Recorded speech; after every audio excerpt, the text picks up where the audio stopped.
গ্রাম্য ভাষায় একটা কথা বলি। সাধারণত জনপ্রতিনিধি নির্বাচন প্রক্রিয়া একটা কন্ট্রাক্ট ম্যারেজের মতো বা একটা বিবাহের মতো, যার সঙ্গে আমার এবং আমার জনপ্রতিনিধির সঙ্গে আমার 5 বছরের একটি সংসার হবে। আচ্ছা, আমরা যারা ইয়াং জেনারেশন আছি, একটি ফোন 1 বছর অথবা 2 বছর ব্যবহার করার জন্য আমরা হয়তো ফোনটা কেনার আগে 15-20 দিন গবেষণা করি, বন্ধুদের থেকে, বড় ভাই ছোট ভাই তাদের থেকে পরামর্শ নিই এবং সেই ফোনটার ফিচার্স কী আছে, ক্যামেরা কেমন, মেমোরি কেমন, র্যাম কেমন ইত্যাদি আমরা দেখি। কিন্তু জনপ্রতিনিধি কে হবেন, তার ফিচার কেমন, তার নানা ক্রাইটেরিয়া, যে জিনিসগুলো, চরিত্র কেমন, পরিবার কেমন, এই জিনিসগুলো আমরা দেখি না, এতটাই অনীহা দেখায়। এবং 5 বছর পরে বা এই 5 বছর ধরে আমার এবং আমার জনপ্রতিনিধির ভিতরে যে সম্পর্ক, সেই সম্পর্কের টানাপোড়েন সৃষ্টি হয়। যেমন আমাদের গ্রামে আছে যে বিবাহ করার ক্ষেত্রে, একটা কন্যা দেখার ক্ষেত্রে বা মেয়ে দেখার ক্ষেত্রে প্রথমেই আমরা যেটা বলি যে আগে দর্শনধারী পরে গুণ বিচারী। গুণেরও ইম্পর্টেন্ট আছে এবং দর্শন অর্থাৎ চেহারারও একটি বিষয় আছে। মেয়েটার হাইট কেমন এবং তার বাবা মা, পরিবার, বংশ, আত্মীয় স্বজন, মেয়ের নানা নানি, মামা মামি বা মেয়ের মার পক্ষের আত্মীয় স্বজন কেমন, এতগুলো বিষয় আমরা দেখি। হয়তো দেখা যাচ্ছে যে তার সঙ্গে হয়তো বা 2 বছর 5 বছর সংসার করাও হয়ে ওঠে না। তো প্রত্যেকটা সম্পর্কের ক্ষেত্রে কিছু কিছু জিনিসের গুরুত্ব আছে, অবশ্যই গুরুত্ব আছে। অর্থাৎ আমরা ইয়াং জেনারেশন, তাদের কাছে একটা ফোন হয়তো 1 বছর 6 মাস কিংবা 2 বছর আমরা ব্যবহার করি, সেটার বিষয়ে খুঁটিয়ে খুঁটিয়ে দেখি যে আমি এই ফোনটার পেছনে এত টাকা ইনভেস্ট করব এবং সেই ফোনটা আমি ভালোভাবে ব্যবহার করতে চাই। সেই বিষয়ে আমরা বিভিন্ন জায়গা থেকে তথ্য কালেক্ট করি এবং সিদ্ধান্ত গ্রহণ করি।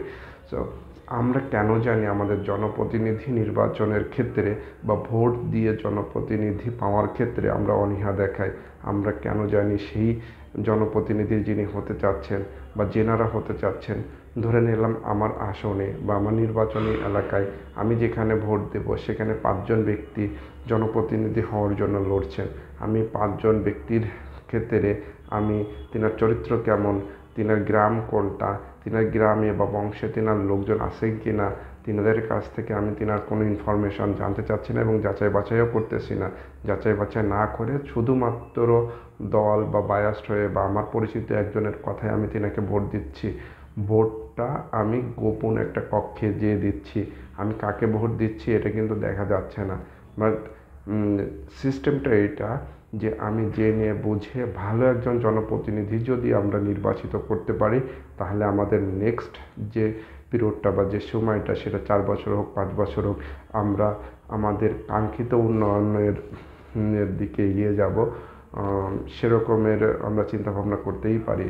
তাই আমার আপনাদের কাছে একটা রিকোয়েস্ট থাকবে যে আমরা যেন আমাদের জনপ্রতিনিধি নির্বাচনের ক্ষেত্রে আমরা যেন সেই সকল জনপ্রতিনিধি যারা প্রতিদ্বন্দ্বিতা করতেছেন তাদেরকে কম হলেও 2-4 মাস 6 মাস একটু অবজারভেশন করি, তাদের বিষয়ে একটু খোঁজ খবর নিই, তাদের এলাকার মানুষজনের সঙ্গে কথা বলি, তিনার সম্পর্ক ও তিনার প্রতিবেশীদের সাথে তিনার সম্পর্ক এবং নানা বিষয় খুঁটি বেসিক কিছু জিনিস আছে, সেই সব জিনিস জেনে তারপরে আমি আমার ব্যক্তিগত ভোটটা আমার জনপ্রতিনিধিকে নির্বাচিত করার জন্য, আমার হয়ে আমার কথা বলার জন্য এমন একজন জনপ্রতিনিধিকে ভোট দিই এবং সেই জনপ্রতিনিধিকে অবশ্যই আমার জবাবদিহিতার আওতায় রেখেই সর্বদা আমি আমার এলাকার এবং আমার যে নির্বাচনী এলাকা আছে সেই এলাকার উন্নয়নের জন্য আমি এবং আমার জনপ্রতিনিধি মিলেমিশে ঐক্যবদ্ধ হয়ে কাজ করব ইনশাআল্লাহ।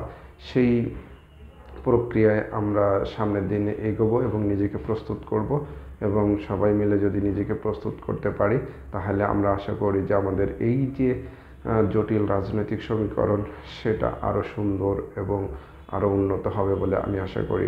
ধন্যবাদ সকলকে।